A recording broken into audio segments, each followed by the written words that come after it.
Hello, and welcome to Iacon Underground Radio for the week of May 24th, 2017. I'm Jen. I'm Alex. And I'm David. So this week, we have assorted big, expensive news items. We have a new episode of Robots in Disguise, and we have Optimus Prime number 7. So we'll start in with the less expensive. You know what? I'm going to do this by price. I'm going to break down the news by price. First, we now have pictures that Takara is doing a Masterpiece Sunstreaker. No, if we're doing it by price, we need to do the other one first.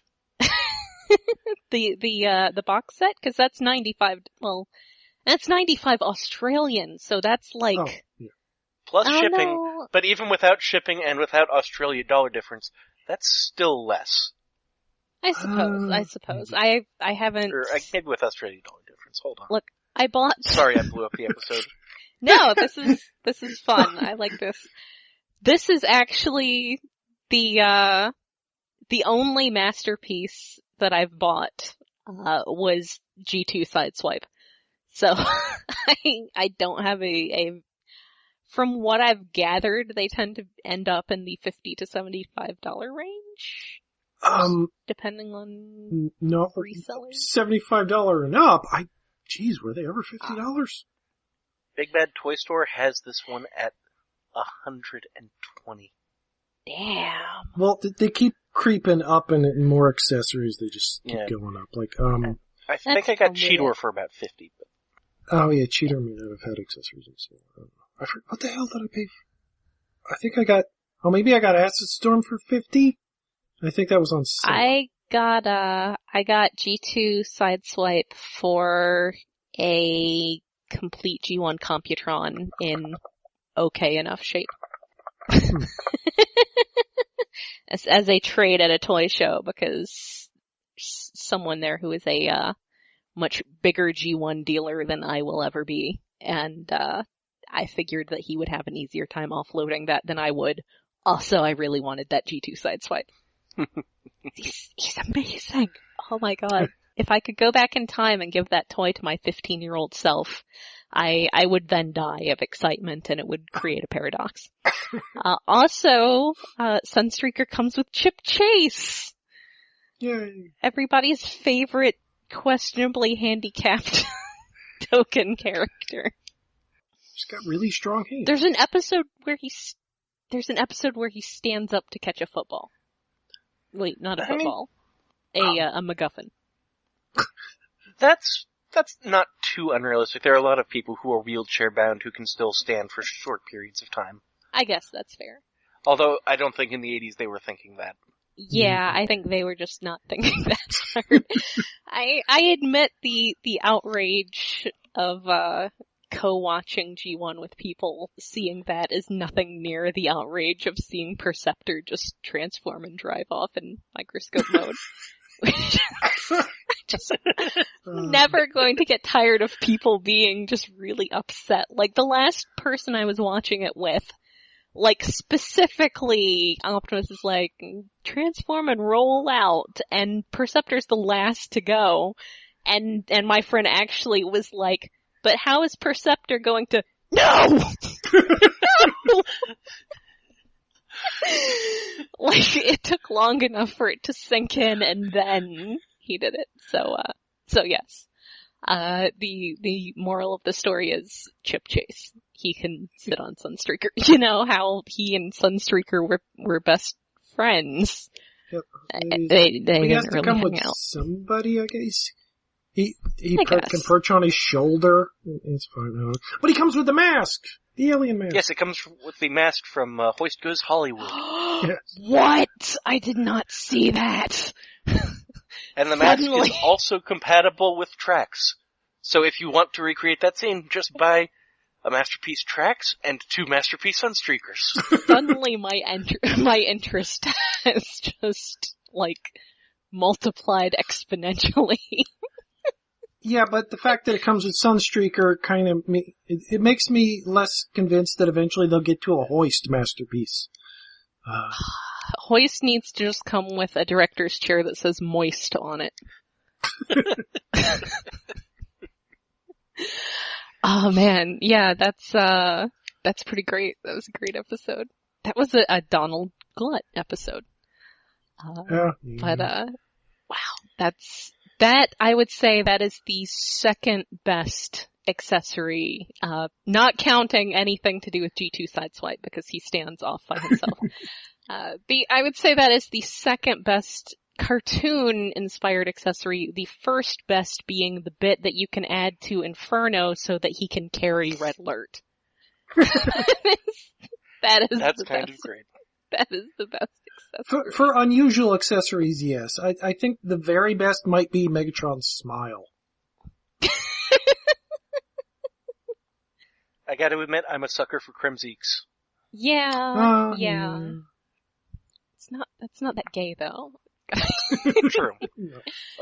So yes, the other, I suppose, less expensive. I had another two things to say about Alt Sunstreaker. Say the things. One, he also comes with generic guns. Because G1 Sunstreaker never really had a gun that was specifically his. That's a good point. I think at some point he might have shot out of his hands. I don't know. He has used weapons in other episodes, but they're never the same one or anything iconic or anything like that. So, yep. Generic guns. Season 1 was kind of inconsistent like that. Yeah. And then just, in general, this trend of Masterpiece toys that look like they're amazingly engineered, just ridiculously over-engineered even considering the price point, to recreate a kinda half-rate cartoon model from 1984 that turns into a realistic vehicle from 1984. Yeah. They are really, really impressive. I mean, the Masterpiece toys are great. It's just this bizarre monument to nostalgia. Yes. It's good. It's good. But yes, also things that no one is actually that nostalgic for is the Unicron Trilogy DVD set. Yes. I'm sure Cybertron was pretty good. I mean, I've been packing stuff up because I'm about to be moving and I've been picking out like what toys. I'm at a point with my collection where I really only want to keep stuff that I could actually see myself putting on display. And not just keeping stuff for the sake of keeping stuff, but I am definitely keeping the bigger Scattershot and Vector Prime because Vector Prime is an amazing toy. And Scattershot's just a nerd, so I like him. He is good. But no one is nostalgic for Energon. No. But yes, that is going to be 95 strange Australian wallaby dollars. And it is going to be dollary dues. And it is going to be region 4, PAL, so that's great if you have a region-free DVD player. Apparently it is actually DVD, which I guess it's not surprising that they wouldn't bother with a Blu-ray for that, because come on. Yep. If it's an SD anyway, why bother putting it on Blu-ray? Yeah. So it comes with 24 DVDs. Well, you could crunch an entire season onto one Blu-ray. It would work. You could, but that would take work. Yeah. And across the entire production run, it would probably take more work for one person to mess around with encoding than it would to make up the difference between pressing one Blu-ray and pressing 24 DVDs. Yeah. So yes, that's DVD. Actually, I do have I will say as a little, life hack. Sometimes just like really super bargain DVD players will just magically also happen to be region free. So it wouldn't hurt to look that up. I know I got one at Big Lots a while back that was just like a $20 DVD player that I got home, and hey, it'll play my Headmaster's dub DVDs from England. Hey, they were too cheap to implement copy protection. Yes. I mean, I guess part of that is probably just because it's they make this DVD player and they don't bother, they're too cheap to bother implementing copy protection. So yeah, if that is a thing that you want to get and you don't have cause didn't that all come out from Shout Factory already? Think so? I guess Maybe. this is really only exciting news if you're Australian. Yeah. Or British, or some other Region 4, and you do not have a Region 3 DVD player. Yeah. I think this is cheaper than the, Shout Factory sets. That's fair. There you go. You can get it. It's cheaper than the Shout Factory sets. It's Region 4, so you'll just have to deal with it. And it does come with some special features. Ooh, what are these? Tell us about these special features. Character profiles and toy gallery. Comic book cover galleries. I'm assuming that's only for Armada and Energon. Yeah. Video game promos, which is interesting because that Armada game is poorly remembered, but surprisingly decent. Yeah. A Gary Chalk interview. Oh. And unique cover art, specially created by Transformers comic artist and toy illustrator Marcello Materi. Yay! Okay, he's pretty cool. And I believe he was actually doing box art back then, too. He's by Cybertron, I think. Yeah. So that's cool.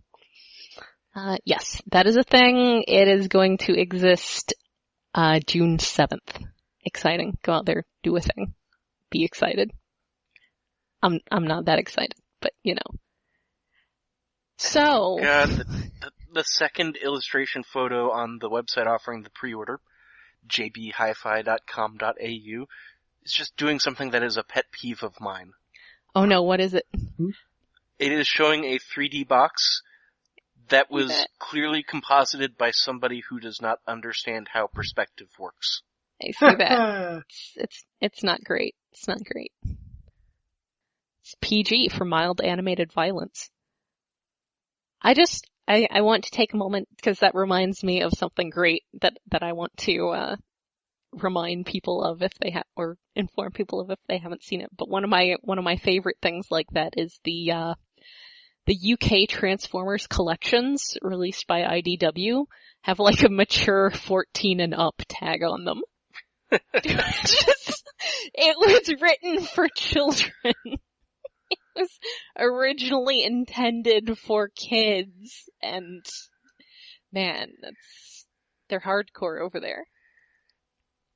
So maybe there's somebody smoking at some point.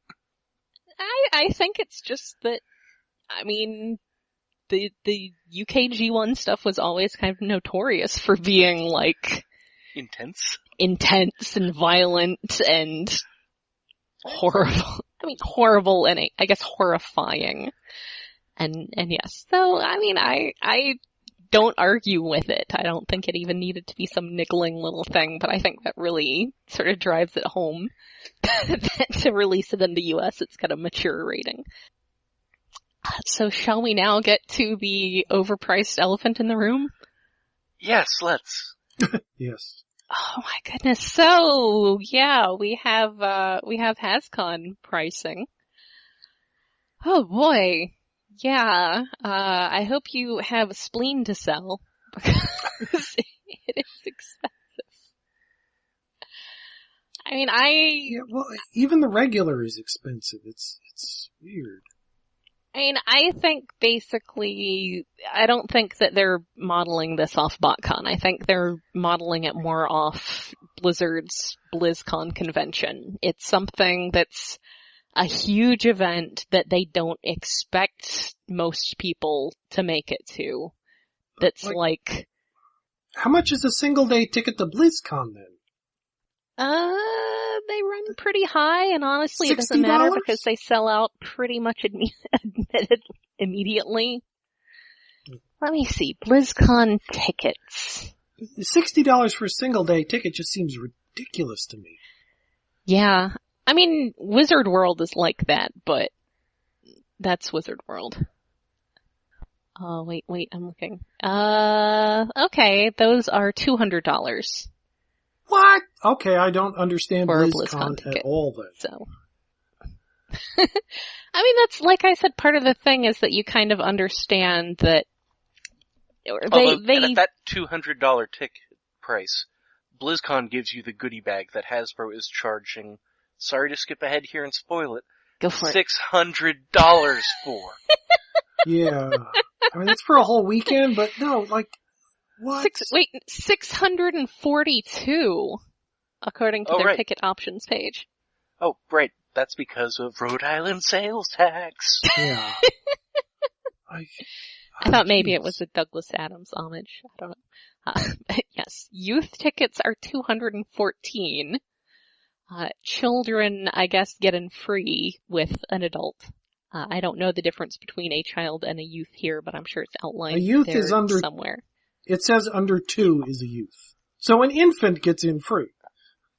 Great. If they're old enough to stand, we're going to make them pay $30 for a single day or $75 for the 3-day. Yes. Yeah. I mean, this pricing, the non-VIP pricing is not too far off from what Wizard World does, but I hate Wizard World, and in fact I've written professionally about how awful they are, the one that they run here in Ohio. But this is, I mean, the thing is there's gonna be a lot of stuff. Their events are like... Yeah, I guess. Seems like there's a long list of things. They're just of so many different brands and Transformers and like YouTube personalities that none of us have ever heard of. That's because we're over 12. Yeah. You mean you've never heard of Chewbacca Mom or Dude Perfect? What? Oh, Chewbacca Mom is going to be there? She's not a YouTube personality, she's a meme. Yeah, no, but... I mean... Yeah, Dude Perfect, like, so many people I know, it's like, what the fuck is a Dude Perfect? That's such a stupid dude bro name. Apparently, a recurring feature on his YouTube channel is him making Nerf trick shots. Well, there you go. So I could Synergy! Yeah, picking him, but like, Dude Perfect is a bad name thing. Well, most YouTube personalities have kind of shitty names anyway. You're old, David. You're old. We're all old.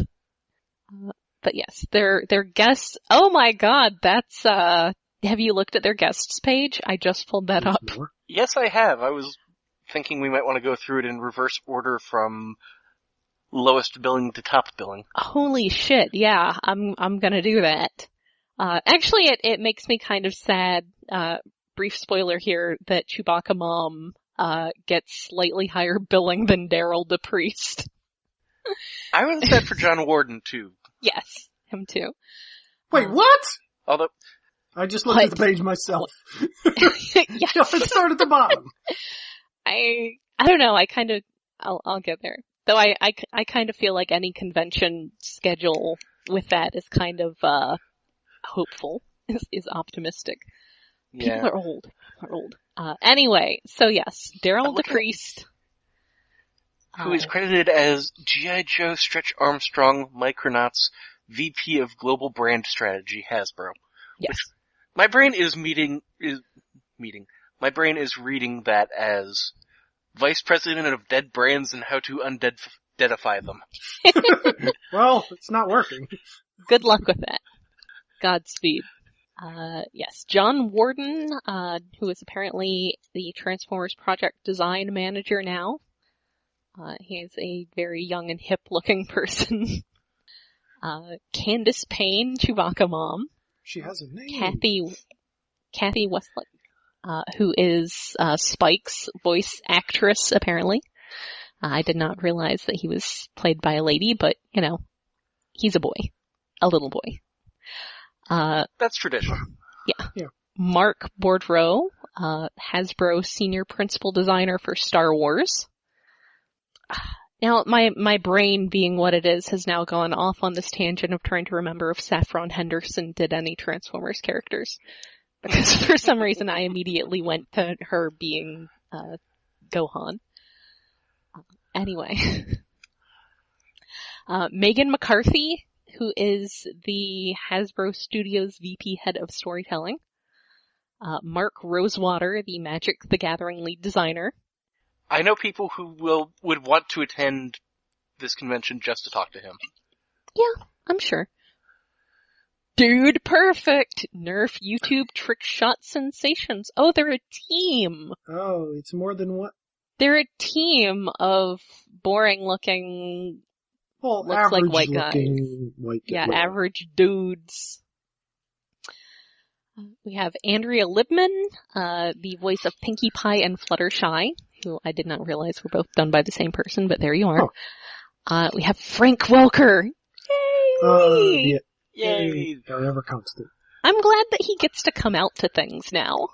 Yes. Okay, we'll get to it. Yes, I'm glad Frank Welker gets to go to things. Although, Yes. I think at one point he was too busy to go to things. Yeah, that's the thing, is for a while he was like, you could not schedule him for anything that would take longer than, like, making monkey noises. Well, I think at this point he'd have so many animal noises on record that, like, he could just shop them out and sell off his lion roars as he screams into a bucket, which somehow sounds like a perfect lion roar. I think it might even be more that just home studio technology has advanced to a point where he can entirely cut out travel time in Southern California and just do everything in his pajamas. Oh, Yeah, that sounds great. Roll out of bed, cup of hot tea with lemon, record monkey noises. Don't even have to put on pants. Nope. And of course with Frank Welker we of course have Peter Cullen. Oh yes. Yay! Peter Cullen, Optimus Prime, we all know that. And then we get to the one where we're like, oh my god, Stan Lee. You know, that Stan Lee. Yes, That's Stan Lee. Because... Assuming he is still whole by then.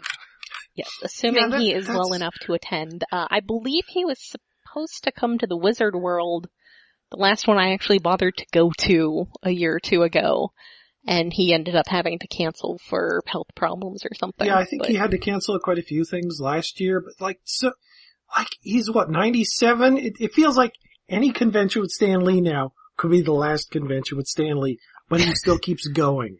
Yes. That is a worrying thought, yes. He's 94. Yeah, it does sort of feel like, you know, you're hoping he's gonna make it there. Which, I mean, seems kind of mean, but it does, you know, he does have some health issues. Now, you know what this means? What? Hascon is technically... in the Marvel Cinematic Universe? Advertising.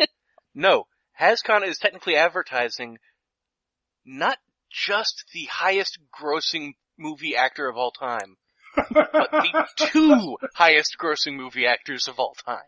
Oh shit, yeah! That's pretty good. That's pretty good. Man, no wonder tickets are $642. Yeah, you're paying for Stan and Frank. Yeah, damn. But yes, because that, actually one of our questions that we've mused before has been answered, and that they do have a significant Walt Disney presence. They have little logos for everything from Star Wars to Avengers to princesses, and that Descendants thing. I saw that movie, the first movie. It was terrible. I didn't actually see all of it. I saw, like, it was on in the background, and I was like, they are lip syncing so poorly. They were musical numbers. It was not good. But I'm sure if you're 8 years old, it's the best thing ever. So, yeah, they are going to have cooperation with Disney for this, and that is apparently going to include having Stan Lee, which is pretty exciting. So yeah, there's nothing that really indicates whether any of the, Magic the Gathering play events or anything are going to have anything to do with the, like, ongoing league play stuff or anything, but I don't know. I'm sure people who are more into that are listening to Magic the Gathering podcasts. You know. Yeah, it's. I'm sure they're there. We're a Transformers podcast. They're a Magic the Gathering podcast. Yeah, it does seem weird that, like, first convention, it's Transformers, other stuff, Magic, Dungeons and Dragons, and $600 tickets for super fans, and we really still don't know what's going on there. Well, there's going to be costume stuff. And now one thing that BlizzCon does is they offer a virtual ticket, where basically you can just, it's like a pay-per-view thing. You can just stream, they just broadcast the convention, and you can stream it online. And anything that was double booked, you can actually go back and restream. Yes. If there were two panels you wanted to see, you can watch them both. Yeah. So, I don't know that, though, I mean, that's kind of a thing where news is kind of a huge deal, and they're covering a lot fewer brands. You know, they're just covering, like, well, they have, like, 4 things now that they have Overwatch. So, yeah. The news that's there is more significant. Fun fact, Chris Metzen came to BotCon. I'm sure it was very exciting being at a convention and not being like the person everyone there was trying to dogpile on. So yeah, that's a big expensive thing that's going to happen. I mean, like I said, the one day stuff is comparable to Wizard World. Of course, as I've said, I do not think Wizard World is necessarily the, a model to emulate. I think it's kind of horrible, but that's also because you pay $50 to get into the convention, so you can pay $55 to have your picture taken with Amy Jo Johnson. Or if you only have $45, you can have it taken with, what's his face, the Green Ranger. Jason David Frank? Yes, because Jason David Frank, this is like his career now, is going to conventions and paying people. I think he's done like martial arts presentations at some of them too. Oh, I'm sure he has, because his non-convention going job is actually teaching martial arts. Oh man! He has like 2 gyms. That would be so amazing to learn martial arts from the Green Ranger. I imagine that is the selling point. Yeah. That's the best. He was the best. I mean, besides Trini. Trini was the best. Yeah, so I am curious to see add-on stuff like that. I mean, there's certainly a thing for ticket add-ons here. Yes, they have some fairly conventional looking from Gen Con pricing for these kind of things. Do the brand new Magic the Gathering set for $60 and get to keep, like, play 3 games, get 6 booster packs from the new thing and the new base deck. And then do a draft for $15. That seems reasonable.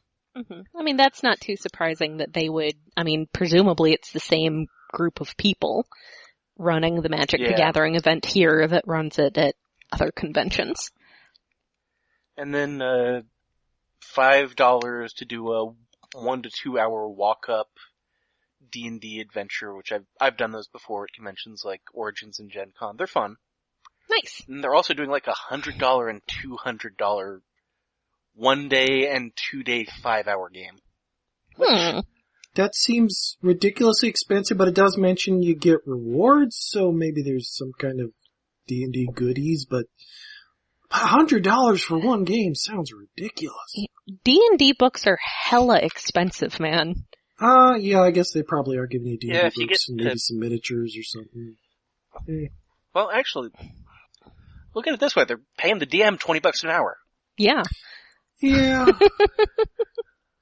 Well, yeah, but it's like, what does it say, like 6 players? Up to 6 players? Yeah, Up to 6 players. And I assume it's their formal league play. That's the kind of language they use with unique rewards for your character. But then what I'm really For confused your by are the... character, but, like, it's a pen and paper, you can just make shit up. It's not like in World of Warcraft, where, like, if you have a unique reward, it's actually a thing that exists somewhere other than on a slip of paper they give you.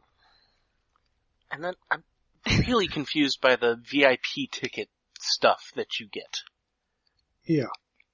Because some of it is vague, like you may not even definitely get it. What was it, like the goodie bag thing or something?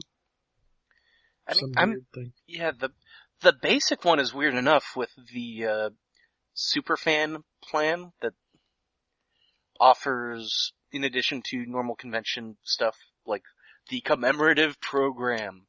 The superfan bonus gets panel VIP, like, skip the line, except you have to show up 40 minutes ahead and be one of the first 50 in order to be allowed to skip the line, and apparently it's just like, oh, we'll give you nice seats to wait. Ah, well, you And know, then nice seats are nice. Evening activity, with, I guess, like a post-closing panels, which will be smaller. Reserved theater seating once a day, and then goodie bag and greens. All those are so weird. And then, if you look at the Magic the Gathering and Dungeons and Dragons ones, the included stuff is way more concrete. And Well, slightly weird. Access to VIP Dunkin' Donuts Center with comfy chairs. Yes, they're not giving that to the other. They're not giving that to the super fans, just to the D&D and Magic fans. I assume that that's probably because the people running these D&D and Magic events have their shit together. I mean, I imagine it's because they run these things all the time for other conventions, whereas, you know, in this case, they probably just, like I said, it's probably the exact same people who go to Gen Con and run this stuff. So they have all that stuff set up. You know, they've been planning for this. They know how to do these events, whereas maybe the people doing Transformers have kind of been, you know, licensing it out to other people for a long time. They don't know necessarily. And the My Little Pony stuff too. Now, there are My Little Pony conventions all over the place.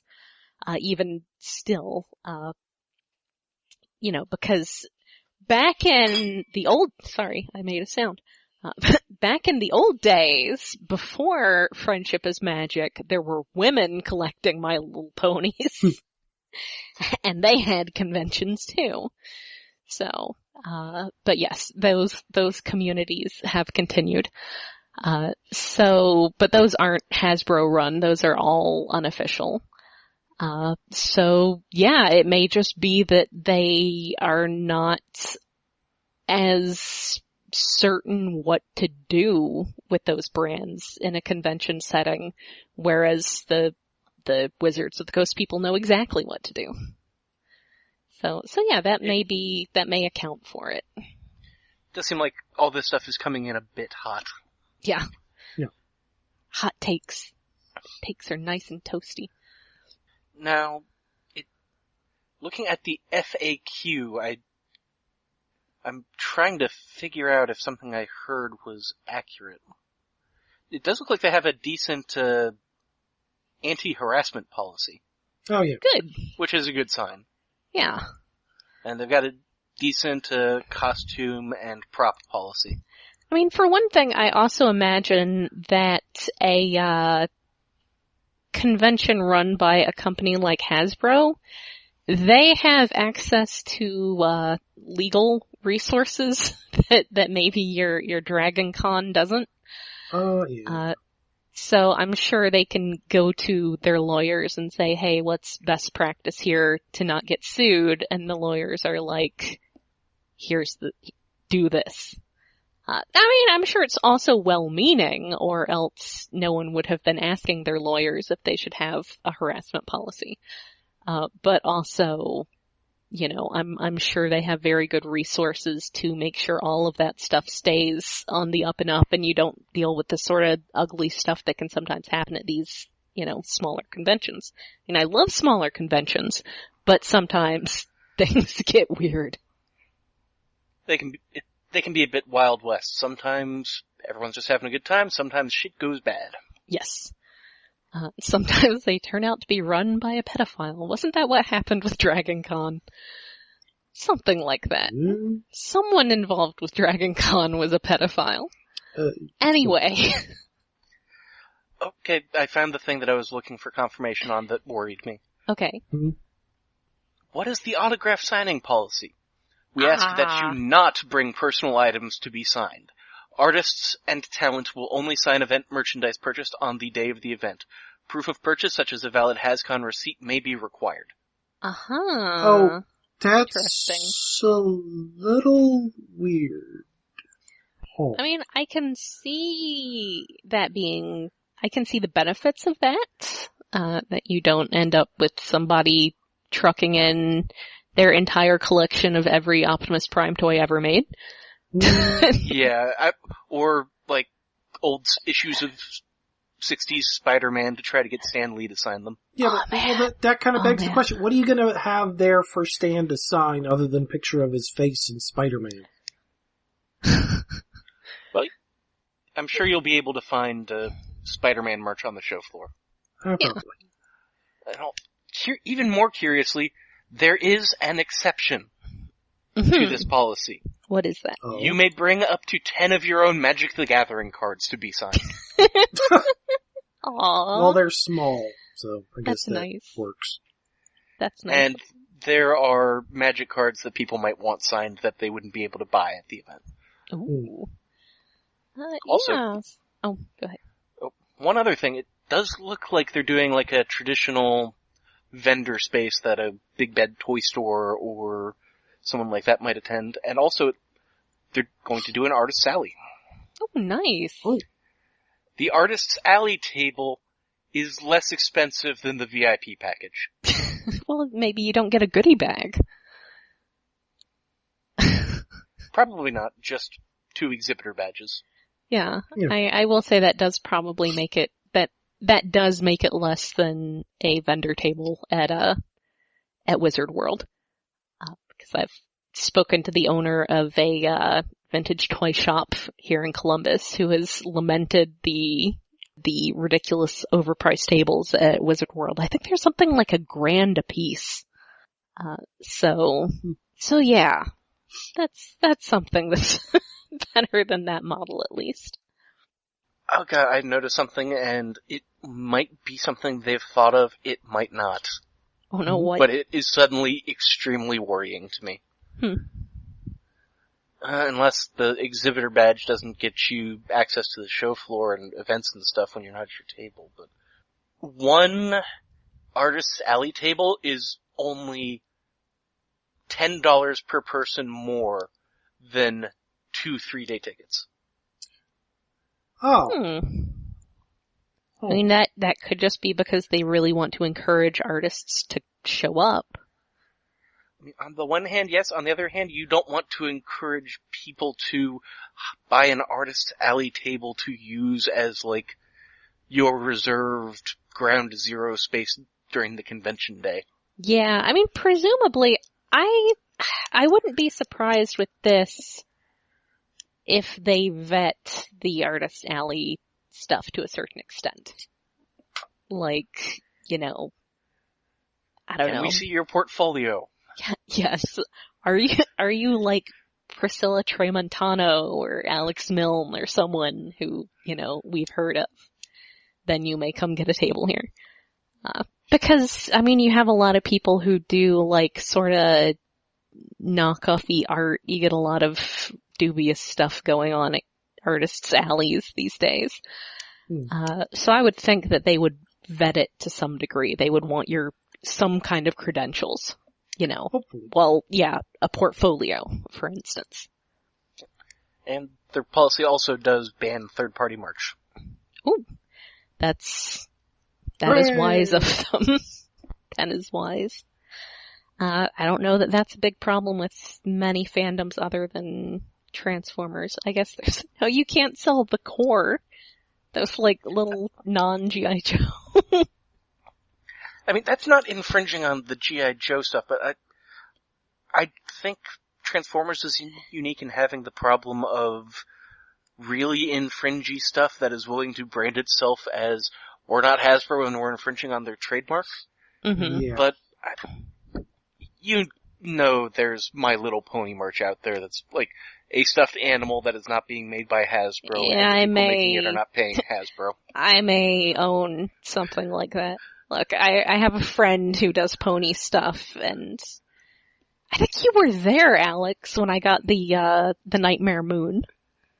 I think I was, yeah. From my friends, because that. I felt really bad for them because apparently the toy show was just going really poorly, and I was like, here. So yeah, you've seen My Little Pony has very nicely made plush toys of stuff that, is third party in the same way that, cause I had to explain to her that I knew exactly what she was talking about. Because we have that in Transformers too. But yeah, so it's gonna be interesting to see how this plays out. I can say I'm probably not going because money. Yeah. I don't know how much I'm even cause some of the brands listed, it really sounds like they're trying to gear it more for kids. They want this. It's expensive for being for kids though. Yeah, but so was BotCon. They kept trying to plug that being for kids. But it's okay, it's for rich kids. How's that? Yeah, I mean, walk-in prices at BotCon were never exorbitant. Like, you have a badge, prices always were, but here kid, we're gonna stamp your hand prices were always relatively reasonable. Mm-hmm. Yeah, that's true. So, well, yeah, I'm curious to just see how it goes. I am too. I'm worried that they're either aiming way too low or way too high. Yeah, I mean, it feels like they're aiming pretty high. We can at least rest assured that it won't be DashCon. Yeah. It will not be a ball pit. Yeah, I'm really interested to see how that all plays out. So shall we move on to some TV shows? Sure. Okay. A TV show, at least. Got a new episode of Robots in Disguise. Now, as I mentioned before, this was up for streaming, as of a few weeks ago. I guess the beginning of the month, really. I watched them then, so I am now about 3 weeks out from having seen this. But this week's episode was called Sphere of Influence. Now we spent so much time talking about Hascon that we're gonna sort of blow through this. Yeah, it was an episode. There's a Skunkticon. And there's damn robot we're never gonna get a toy of. Yes. We can army build them easily too. There's Springload. He's that frog guy. Fan favorite Springload. Yes. Is he a fan favorite? Do people? Well, he's my favorite of the non-important cast, I guess. Because he's just obsessed with finding El Dorado or Dorado, and he's just insane. Yeah, I mean, he's definitely, when they rolled the old, personality trait wheel, he did pretty well. Blur is still with the team, so that's fun. I'm sure that would be a lot more fun if I had been keeping up with Rescue Bots. I know Rescue Bots is good, but... Yeah, I guess. I don't know, I haven't watched it. Blur just showed up last week in a kind of boring-ish episode. Yes. I thought that was the one we were watching. I watched both of them, but I don't know. That's fine. I guess we didn't talk about it last week. Last week, Blur showed up from Rescue Bots. That's basically all that happened. Yeah, and he fights with Sideswipe. Not a lot really happens in either of these episodes, really. I mean... I do really conceptually... I mean, not to say that it's bad in practice, but I really love the whole crossover idea. Having having him show up, and they make reference to Griffin Rock and He's graduated from the Rescue Bots team to the B team. Yeah. So it's pretty cute. He's their intern. But yeah. So yeah, Springload is there. This is the one with the ball that makes everybody really want it. So it's, yeah. As Want to touch it. As the captions on TF Wiki imply, it's, Lord of the Rings. It's the ring everybody wants. Yes, all of the picture captions are Lord of the Rings. So yeah, it's definitely an episode. Wasn't super memorable, by which I mean I had to go back to the TF Wiki and be like, oh hey, it was that episode. Yeah, I liked seeing Springload again, but other than that, it's an episode. Yeah. So yeah, it's not bad. And then we have Optimus Prime number 7. Speaking of things that are not memorable, it seems like a major thrust of this issue is, oh hey, remember that Jazz killed a guy? Yes. Because that's going to be important next issue. They want to make sure you remember that because it's entirely reasonable that you might have forgotten. And yeah, I don't... Or you didn't read it like me. Yeah, I wasn't actually, I think that was the period when I just kind of wasn't paying attention. Yeah, I'd like to, next issue hopefully it'll explain what the hell happened, because why would Jazz shoot a person that, like, of any Autobot, why Jazz? What? Maybe I did read that one, I don't know. But yeah, he apparently killed a police officer, so good job, Jazz, good job. Also, there's backstory stuff continuing. I will say, man, I really like Priscilla Tramontano's art, but following Kei Zama is not an easy job. Yeah, so well, this issue, like, the art's still good, but it feels rushed a bit. Mm-hmm. In some panels, some pages. I mean, there may have been some deadline stuff going on. Maybe. But yeah, there's... after Kei-Zama, it's... Sorry, Priscilla, we like your artwork, but oh man, Kei-Zama was just so gloriously G2. Part of it is also that, Tramontano's also doing the colors, so we're not getting... Yeah, the old... Josh Bertram's lovely, lovely coloring on this. Yeah. Like we have been for the past 6 issues. I mean, it's nice. It's got some texturing to make the characters pop from the backgrounds, which is nice. Also, I want to point out that in the flashback story, there was totally Nose Cone. He's a Technobot. I like him. He was being a jerk though. But, also he is a boring vehicle. Well, I think science can be exciting. You don't need to... No, I mean a vehicle that bores into the ground for research. Yeah. It's a good mode for someone who's a scientist.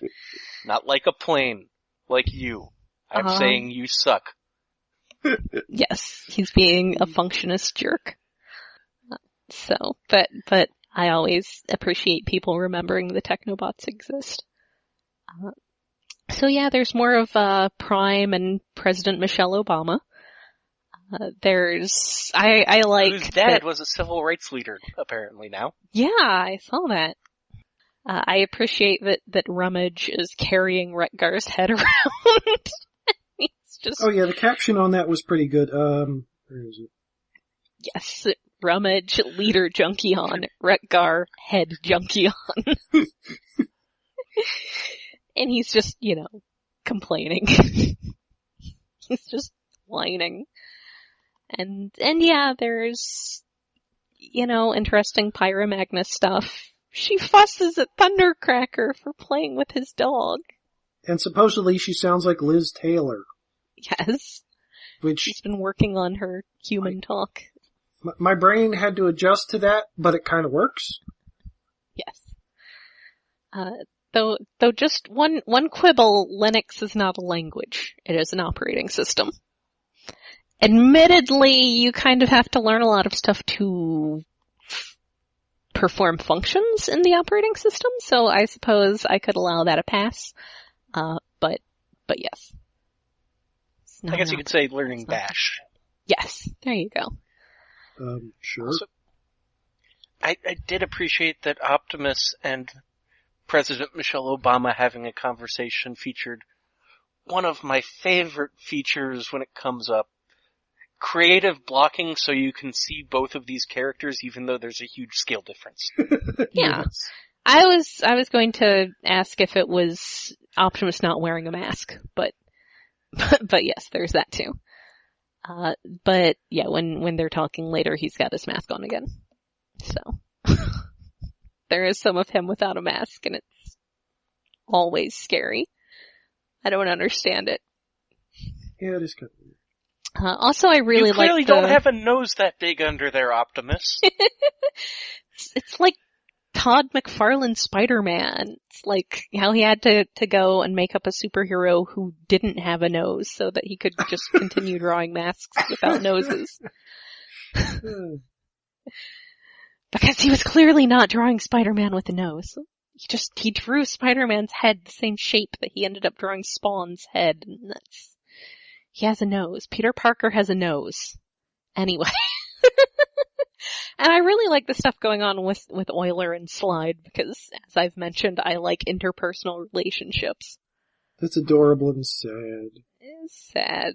It's adorable because they're small. It's adorable because they're Micromasters. Well, but they're not as small in this series as they used to be. They're just kind of slightly short. Yeah, that's fair.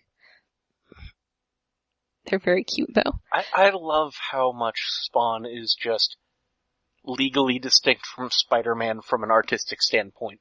Yeah, he's got the cape that's not made of webbing. It's all filled in, but it's all tattered. And the chains that totally aren't webbing. Yes, and he had to make him not have a nose because he just doesn't draw the nose. These are the things you notice when you work at a used bookstore going through the old comics all the time. Notice that Todd McFarlane drew Spider-Man without a nose. So yeah, I do want to see, more stuff with the, I can't remember the name of that planet, but the ones where they're all paired because it's adorable. They're great. They're the best. And yeah, there's more of them putting together I like that it's Little Cybertron, on Bikini Atoll. And yeah, it's an issue. It's a good issue. I'm really weirded out by the way the in the past B story seems to be continuing. Yeah. Like, tell me your thoughts on that. It does seem superfluous in this issue. Like, it doesn't do anything. It seemed superfluous, and it seemed like it came to a satisfying conclusion last issue. Yeah.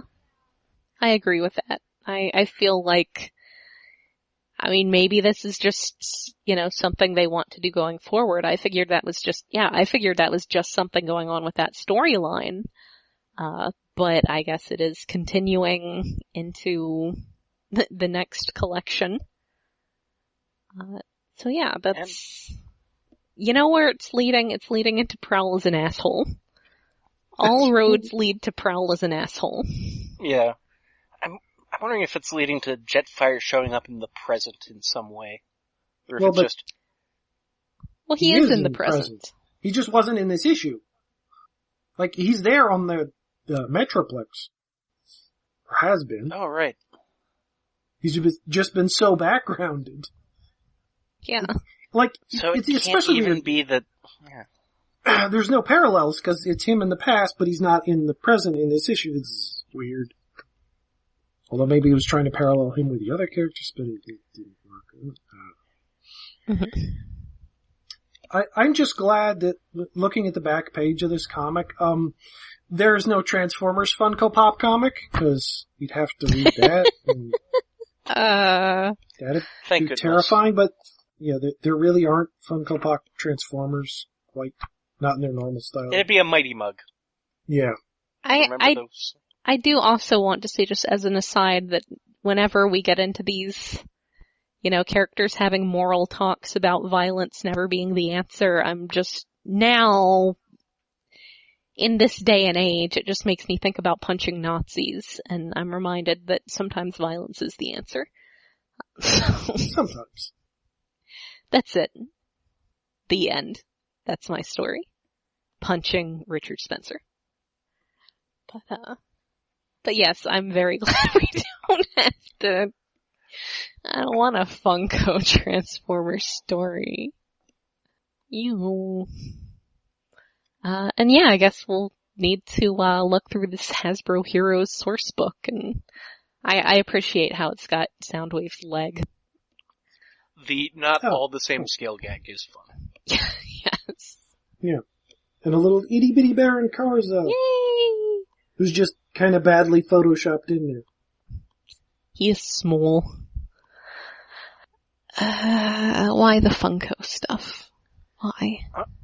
If you forced me to read one of those, it would be the Judge Dredd one. I hadn't even gotten to that yet. Oh my god. That's amazing. I don't know, the X-Files one could be crazy. If it's done right. But the Judge Dredd one, you don't have to look at their horrifying black eyes. Well, this looks like... Okay, that is an advantage. This looks like it's just a variant cover. I guess 5 special one-shot issues, and then they will have variant covers on other titles. So that is definitely a thing. It's not the weirdest Ninja Turtles comic ever, I'm sure.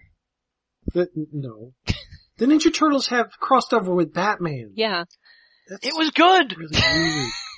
I know! I've heard, just like the Ninja Turtles and Batman hanging out in Crime Alley being sad. I can imagine it can work, but it's such a weird concept. Well, don't think about the Ninja Turtles and Batman angsting in Crime Alley. Think of Michelangelo and Batman angsting in Crime Alley. Wait, Heavy. It was Michelangelo, not Raphael? What? Wait, no, it was Raphael. I get those two Okay. sometimes. I was gonna say, it's like, if it's Mikey, that would be really weird. That's a totally different Raph. story. That is a totally different story. So yeah, I think that is enough news for this week. So, if we have anything next week, I don't know. I mean, I'm sure stuff will come up. I don't know if it's Let coming. me check. Because I never check, because I don't prepare for things, ever. I should always have Another this pulled up. episode of something, maybe. Yeah. I should have this pulled up. I mean... Back to the Future. Back to the Future. Biff to the Future. Donald Duck. Donald Duck. G.I. Joe. The aforementioned Judge Dredd Funko Pop comic. I know I shouldn't laugh about Donald Duck because I realize it's actually probably like old Carl Banks stuff that's Barks. like amazing artistic accomplishments and stuff. But anyway, go on. No, it's new. Oh, okay. Well, Oh, that's weirder, then we don't care. Unless it's a tie into the new DuckTales. Mask. Micronauts Wrath of Karza. Revolutionaries from Star Trek Waypoint. Ooh, Last Light number 6. ooh. Yay! Okay, so we'll maybe do one next week. And Till All Are One number 10. Oh man. Oh man. Oh man. Oh, and next week we get a combiner episode of, Robots in Disguise. Oh, right. They accidentally turned into a combiner, didn't they? Oops. They accidentally a combiner. Well, it's a Stunticon couple, so whatever. Hey! Knockout and Breakdown's baby. Oh yeah, who doesn't really seem personality-wise right? I suppose. But yes, so we will be back next week, I guess, with lots of feels. And some heavy feels. So until then, this has been Jen. And Alex. And David. Good night.